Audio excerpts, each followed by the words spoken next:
اب ایران جو ہے وہ قابو میں آنے کے لیے تیار نہیں ہے.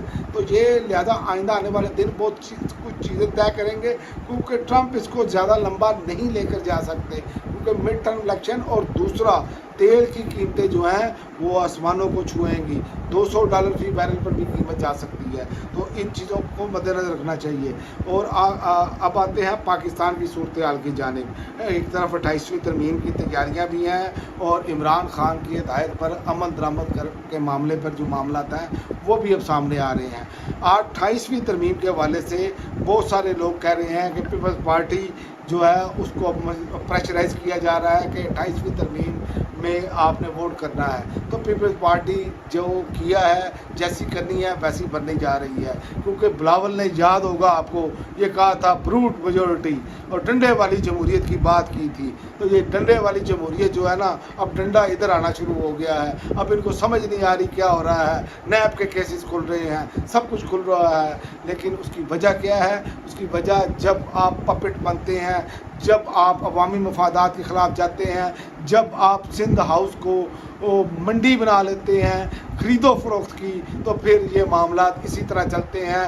جو ہاتھوں کی باندھی گرے جو ہیں وہ دانتوں سے کھولنی پڑتی ہے، اور اب پیپلز پارٹی کا وقت آ گیا ہے یہ دانتوں سے کھولیں گے. اور میں آپ کو ایک اور خبر بتا دوں کہ یہاں پر تو گورنر راج کی جو منیب فاروق صاحب نے بات کی ہے کہ گورنر راج والا معاملہ جو ہے وہ آئینی عدالت کے پاس دینے کا اس میں اختیار جا رہا ہے. تو آپ کی تو اوقات ہی کوئی نہیں رہ جائے گی، پارلیمنٹ کی اوقات کیا رہ جائے گی؟ آئینی عدالت جھٹ سے فیصلہ دے گی فلاں بھئی یہ وقت کی اہم ضرورت ہے، اور نظریہ ضرورت کے تحت انہوں نے تو منٹی سیکنڈی فیصلہ دینا ہے اور اپنا کام چالو کر دینا ہے.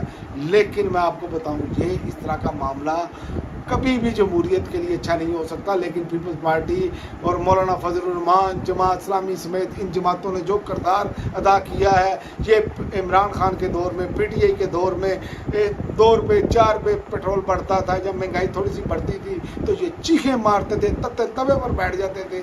آج آپ دیکھیں عوام کا کیا حال ہے، اور یہ سڑکوں پر نہیں آ سکتے. کیوں؟ کیونکہ یہ پپیٹ تھے. آپ کو یہی سے اندازہ ہو جانا چاہیے جب ان کو اشارہ ہونا ہے انہوں نے اسی وقت باہر آنا ہے. لیکن اب لوگ ان کو سمجھ گئے ہیں، لوگ ان کی بات ماننے کے لیے تیار نہیں، کیونکہ یہ وہ لوگ ہیں جب اپنا اقبال کا شعر ہے کہ ناداں گر گئے سجدے میں جب وقت قیام آیا، اور جب بھی وقت قیام آیا یہ سجدے میں گر گئے. اور دوسری طرف ایک اور اہم خبر دیتا چلوں آپ کو، جو کہ صدیق جان نے بھی دی ہے. صدیق جان نے کہا ہے کہ عمران خان کی ہدایت پر عمل درآمد پر اتفاق ہو چکا ہے پی ٹی آئی میں. اور پی ٹی آئی میں جو میں نے آپ کو بار بار کہا کہ مراد سعید کا انٹرویو آنا، اور اس کے بعد علیمہ خان کا بار بار جو ہے پارلیمنٹیرین سینیٹرز اور صوبائی پارلیمنٹیرین سب کو کال دینا، بار بار کہنا، اور اس سے بڑھ کر پاکستانی عوام کا ان پر مسلسل دباؤ آنا، وہ اس بات کی نشانی ہے کہ اب معاملات جو ہیں وہ تحریک کی جانب جا رہے ہیں. صدیق جان کہتے ہیں 2 سے 3 ہفتوں میں مومنٹم بننا شروع ہو جائے گا، اور تحریک انصاف عمران خان کی بہنوں کی منشا کے مطابق عمران خان کے لیے اقدامات اٹھانے کو تیار ہو گئی ہے. تو یہ اسے کہتے ہیں دیر آئے درست آئے. اب بھی یہ اچھی سمت میں چلیں تو دیکھیں بات آپ عوام کی کریں، عوام کے حقوق کی بات کریں، تو میرا نہیں خیال کہ آپ پر کوئی ناجائز تنقید ہوگی. تنقید تو ویسے لوگ کرتے ہیں، لیکن اس طرح معاملہ نہیں جاتا.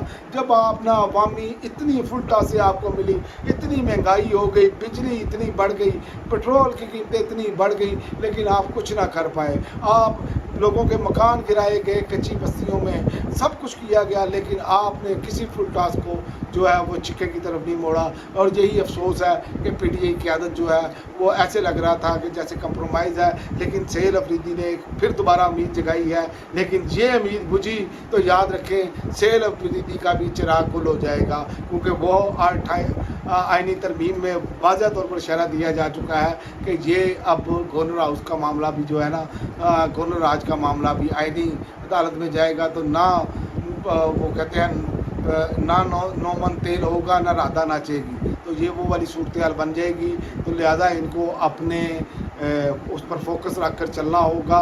اور امید یہی ہے کہ اب معاملہ، چونکہ علیمہ خان نے بھی کہا کہ معاملہ ٹھیک ہے اور یہ عمران خان کے پیغامات ان کو موصول ہو چکے ہیں اور یہ اب ان پر عمل درآمد کریں گے. تو دیکھتے ہیں آئندہ آنے والے دن انٹرنیشنل لیول پر بھی سخت ہوں گے اور لوکل لیول پر بھی سخت ہوں گے، کیونکہ ایک طرف طاقتور حلقے جو ہیں وہ 28ویں آئینی ترمیم لانے جا رہے ہیں اور دوسری جانب پی ٹی آئی کا امتحان ہے.